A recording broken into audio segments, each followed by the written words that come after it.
안녕하세요. 웰도하우스입니다. 오늘은 2018년도에서 17년도에 출제된 보건기출 문제를 36번부터 40번까지 풀어보도록 하겠습니다. 책 페이지는 193페이지입니다. 36번 문제입니다. 용접 작업을 하지 않을 때는 무브와 전압이 20에서 30V 이하로 유지하고 용접봉을 작업물에 접촉시키면 릴레이를 작동에 의하여 전압이 높아져서 용접 작업이 가능하게 하는 장치는 했습니다.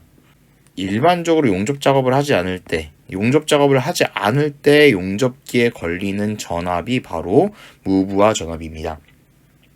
무브와 전압의 경우에는 보통 이제 교류 아크 용접기가 상당히 무브와 전압이 높은데, 무브와 전압이 높기 때문에 감전의 위험이 있습니다. 그래서 전격 방지기라는 것을 설치해서 무브와 전압을 일상적으로 용접 작업을 하지 않을 때는 전압을 낮춰주는 기능을 하게 되는데, 이 기능을 하는 것이 바로 전격 방지기입니다. 그래서 용접을 하지 않을 때 무브와 전압을 낮게 유지해주는 장치가 바로 전격 방지기가 되겠습니다. 그래서 정답은 3번입니다. 나머지는 이 문제와 관련이 없는 내용들이고요. 자, 넘어가 보겠습니다. 37번 문제입니다. 다음 중 연강용 가스 용접봉의 종류인 GA43에서 43이 의미하는 것은 했습니다. 자, 일단 G라는 것은 가스 용접봉을 뜻합니다. 가스 용접봉을 뜻하고요. A라고 하는 것은 연신율 구분이라고 되어 있는데, 연신율을 구분하는 A 유형이 있고 B 유형이 있습니다. 그래서 GA가 있고 GB가 있습니다. 여기서 말하는 건 GA이고요. 자, 그리고 이 뒤에 43 같은 경우에는 이 43은 용착금속의 최소 인장 강도를 의미합니다. 자, 그래서 최소라는 건 무엇일까요? 최소. 이 용접봉은 최소 이 정도의 인장 강도를 가지는 용접봉이다라는 것을 증빙하는 겁니다. 최소 증빙이라고 보시면 될 것 같고요. 자, 인장 강도라 하는 것은 모르시는 분들을 위해서 간단하게 설명드리면 재료를 잡아당겨서 이것을 견디는 성질, 이것이 바로 인장 강도입니다. 그래서 최소 인장 강도를 43 정도까지는 확보를 한 용접기이다라는 의미입니다. 그래서 3번이 정답이 되겠습니다. 이런 문제가 나오면 대부분의 이 숫자들은 최소의 인장 강도를 의미합니다. 최대의 인장 강도를 의미하는 것은 별로 나오지 않기 때문에 최소 인장 강도, 최소한 이 정도는 성능이 확보가 된 용접봉이다. 이 정도로 이해를 하시고 문제를 풀어 나가시면 좋을 것 같습니다. 다음 보겠습니다. 38번 문제입니다. 산소병의 내용적. 자, 내용적이라고 하는 것은 이제 산소병 안에 들어갈 수 있는 용량이라고 보시면 됩니다. 용량이라고 보시면 되고요. 내용적이 40.7L이래요. 그러니까 산소통 안에 용량이 40.7L인 용기가 있다고 합니다. 자, 이랬을 때 압력이 100kg/cm 제곱으로 충전이 되어 있다면 프랑스식 100번 팁을 사용하여 표준 불꽃으로 약 몇 시간 용접이 가능한가? 라고 했습니다. 일단 프랑스식 100번 팁이라는 것은 표준 불꽃으로 1시간 용접 시 아세틸렌의 소비량이 100L라는 것을 의미합니다. 자, 여기서 말하는 건 아세틸렌의 소비량입니다.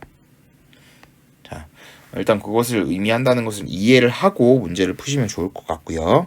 자, 여기서 계산을 좀 하셔야 되는데, 자, 산소의 양을 계산합니다. 먼저. 자, 산소의 양은 40.7L와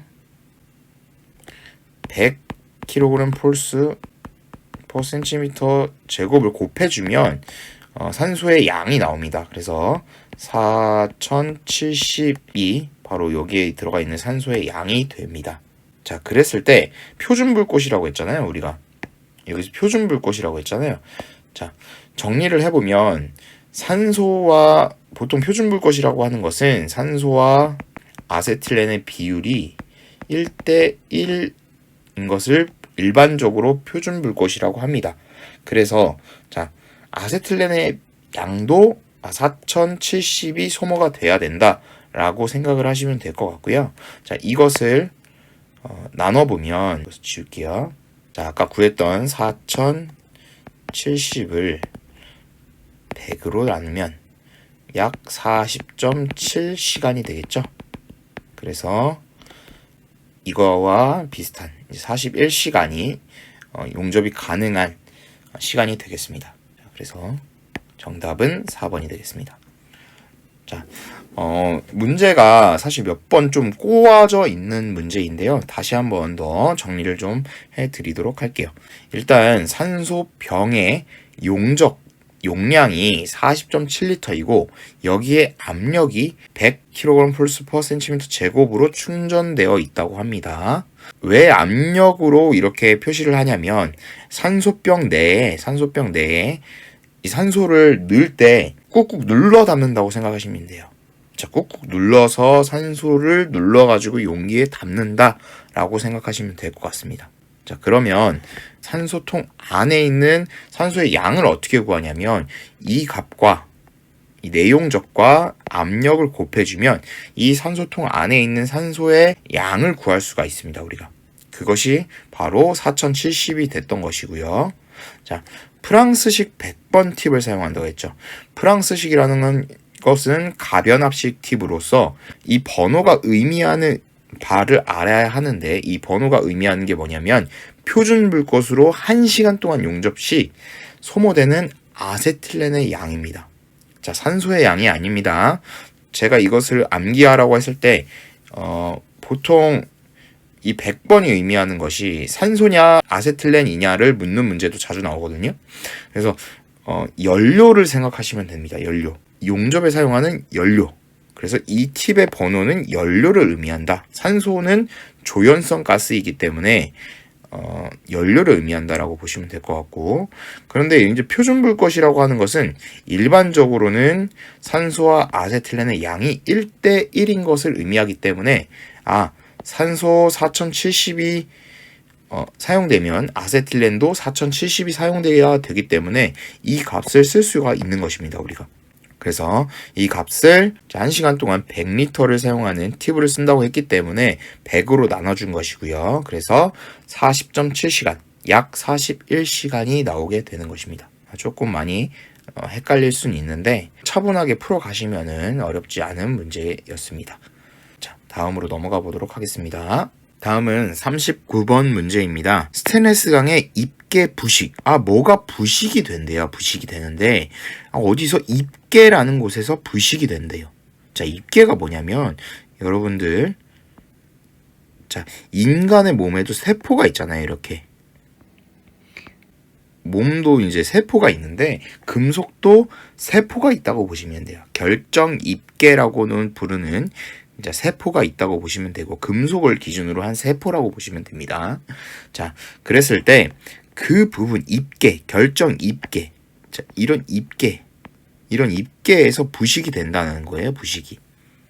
자, 부식이 되는 이유는 뭐 여러 가지가 있는데 크롬이나 니켈 같은 얘네들이 왜 이제 스테인리스 강의 합금으로 첨가됐을 때 좋냐면 탄화물을 형성하면서 부식을 방지해주기 위해서 좀 좋은 성질을 가지고 있거든요. 그런데 이게 특정 조건이 되면 얘네들이 석출이 돼서 나옵니다. 석출이 돼서 나와서 입계로 석출이 돼서 나와가지고 크롬 탄화물이라는 걸 만들게 되거든요. 그래서 이런 걸 석출하게 되면은 우리가 입계 부식이라는 현상이 일어난다는 거예요. 원래 내가 목표로 한 부식의 저항성, 그러니까 부식이 안 되는 성질, 그 성질을 잃게 되는 것입니다. 그래서 되게 좋지 않겠죠? 왜냐하면은 우리가 일반적으로 철 같은 경우에는 좀 부식에 약한 성질을 가지잖아요. 그런데 이 부식의 약한 성질을 개선하기 위해서 우리가 만들어낸 것이 스테인리스 강이라는 합금을 만들어낸 거예요. 철의 합금입니다. 그래서 이 스테인리스 강한테 입계 부식이라는 건 별로 좋은 것이 아니다라고 보시면 될 것 같고요.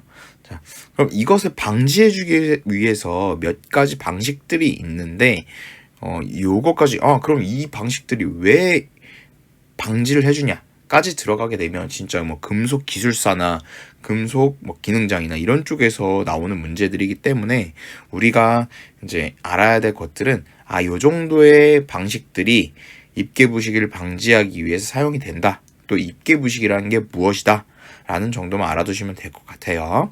그래서 1번 같은 경우에는 400도씨 이하에서 작업한다고 했어요. 400도씨 이하라는 게 상당히 400도씨면 높은 온도잖아요. 그러니까 재료가 용접을 할 때 그런 작업들이 이루어질 때 주변의 온도, 그러니까 금속의 온도가 400도씨 이하에서 작업을 한다는 거예요. 자, 결론적부터 얘기를 하자면 400도씨 이하는 틀렸습니다.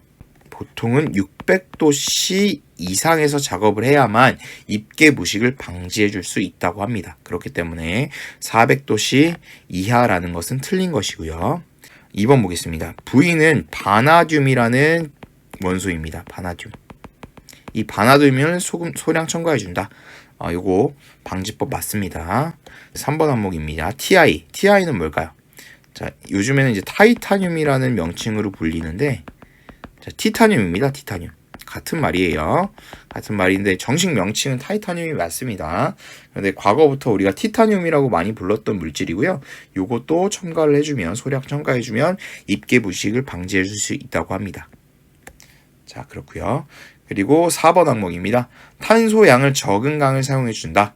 자, 요것도 입게 부식을 방지해 줄 수 있는 것이고요. 참고로 이제 티그 용접을 할 때 316이 있고 316L이 있는데 이제 용가제 종류가 이 두 가지가 있습니다. 그래서 316L 같은 경우에는 탄소의 함량이 조금 적게 들어간 용가제이거든요. 나중에 이제 용접을 해보시면 알겠는데 그런 이유가 바로 입게 부식을 방지해주기 위해서 이제 만든 용가제예요. 이게 탄소의 양을 좀 줄여놓은 용가제라고 보시면 될 것 같아요. 그래서 정답은 1번이 됩니다. 좀 어려운 문제일 수 있어요. 입게 부식이라는 게 일단은 뭔지 이해를 하는 게 먼저일 거고, 그리고 이것을 방지하는 방지법도 암기를 좀 해야 되는 부분이기 때문에 조금 어려우실 수 있습니다. 그래서 39번의 정답은 1번이었습니다. 다음으로 40번 문제입니다. 그림과 같은 결정 격자의 금속 원소는 했습니다. 자, 일단 결정 격자라는 거 뭔지 우리가 알아봐야 될 것 같은데요. 결정 격자는 결정체를 구성하고 있는 원자는 원래 공간 내에 규칙적으로 배열이 되어 있어요. 그래서 금속이라고 하는 것은 상당히 규칙적인 친구입니다. 규칙적으로 원자가 배열이 되어 있어요. 그 배열을 연결함으로써 3차원으로 우리가 생긴 모양을 만들 수가 있는데 이것을 결정 격자라고 합니다.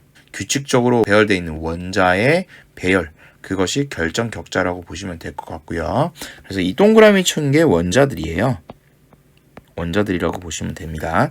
자, 아래 그림은 어떤 형태냐면 HCP라는 조밀 육방 격자라는 이름의 결정 격자 종류입니다. 요거 말고도 우리가 금속 시간에, 이론 시간에 좀 더 자세하게 설명을 드릴 텐데 BCC와 FCC가 있습니다. 자, BCC는 채심 입방 격자이고요. 채심 입방 격자. 자, FCC의 경우에는 면심 입방 격자입니다. 그래서 이렇게 세 개, BCC, FCC, HCP 이렇게 세 개로 나눌 수가 있고요. 자, 그 중에서 HCP에 해당하는 원소를 찾으라고 했으니까, 자, HCP는 마그네슘, 요 1번부터 보시면은 요것은 마그네슘입니다. 자, 2번은 금이고요. 자, 3번은 크롬입니다. 요즘에 이제 크로뮴이라고도 부르는데, 자, 크롬이고요. 자, CU는 구리입니다. 그랬을 때, 자, HCP에 해당하는 것은 바로 마그네슘입니다. 자, 마그네슘 또는 아연 같은 친구들이 이제 HCP에 속하고요. 금 같은 경우에는 FCC, 면심 입방 격자에 속하고, 자, 구리도 FCC에 속합니다. 면심 입방 격자에 속하고요. 자, 크롬 같은 경우에는 BCC, 채심 입방 격자에 속합니다. 자, 마그네슘의 경우가 HCP, 조밀 육방격자입니다. 자, 왜 육방격자라고 하냐면 요 위에가 육각형으로 생겼어요. 이렇게 육각형으로 생겼기 때문에 원자 배열이 육각형으로 되어 있다고 해서 조밀하게 육방 형태를 띠는 격자다 해서, 자, 그렇고요. 얘는 또 세 가지 부분으로 나눠져요. 이렇게 평행사변으로 세 가지 부분으로 이렇게 나눌 수가 있어요. 자, 이것은 나중에 이제 좀 금속 이론 시간에 좀 더 자세하게 설명을 드리도록 하고요. 여기에서는 HCP에 해당하는 원소를 구하라고 했으니까 1번의 마그네슘이 여기에 해당이 됩니다. FCC하고 BCC도 간단하게만 그려보면, BCC의 경우에는 채심이 뭐냐면, 이 속 안에, 이 단위 격자 이 속 안에 원자가 들어가 있다고 해서 채심 입방격자예요. 물론 이 사이드에도 있는데 일부가 있습니다. 사이드에는 일부가 있겠죠. 자, 왜냐하면 얘네들이 모여가지고 하나의 금속이 되는 것이기 때문에, 자, 이런 식으로 모이기 때문에 여기에도 하나가 있을 거고 이쪽에도 하나가 있을 거예요. 좀 어려우실 수 있습니다. 자, 이쪽에도 하나가 있고 이쪽에도 하나가 있고 여기도 하나가 있습니다. 그래서 꼭지점에도 있고 이 정육면체의 중앙에도 이제 원자가 있고 한 것이 바로 BCC입니다. 이게 BCC고요. 자, FCC는 뭐냐? 면심이라고 했잖아요. 면심. 면의 중심을 의미하는 거예요. 면의 중심. 이면 각각의 면의 중심에 원자가 들어간다라고 해서 면심 입방격자입니다. 자, BCC하고 FCC 구별하실 수 있겠나요? 자, BCC의 경우에는 정육면체의 정중앙, 이 정중앙에 상자를 생각해 보시면 상자의 정중앙에 공이 들어가 있다고 보시면 되고요. 자, FCC의 경우에는 상자의 면에 원자가 들어가 있다라고 보시면 돼요. 반쪽아리가 여기 들어가 있습니다. 원자의 반쪽이 여기에 면에 들어가 있거든요. 자, 요거에 대한 자세한 설명은 이제 이론 시간에 좀 더 하도록 하고요. BCC라는 거는 원자가 속 안에 중심에, 이 사각형 중심에 있고 꼭지점에도 있고, FCC의 경우에는 면의 중심에 있는 것이다. 그리고 조밀 육방격자의 경우에는 육각형 형태로 되어 있는 원자 배열이다. 자, 그리고 요거의 종류는 몇 가지가 있는데 그 종류에 대해서는 조금 암기를 해주셔야 합니다. 그런데 FCC는 조금 구별하기가 쉬워요. FCC의 경우에는 여러분들이 금과 구리를 생각해 보면, 금이라는 금속과 구리라는 금속은 상당히 무른 금속이에요. 자, 즉 소성 가공을 했을 때 내가 원하는 형상을 만들기가 좀 수월한 금속이 바로 금과 구리입니다. 그래서 FCC의 경우에는 조금 무른 금속이 대체적으로 FCC에 속하는 편입니다. 자, 그래서 40번은 정답이 1번 마그네슘이었습니다. 자, 이상으로 보건기출문제 36번부터 40번까지 문제를 풀어봤습니다. 감사합니다.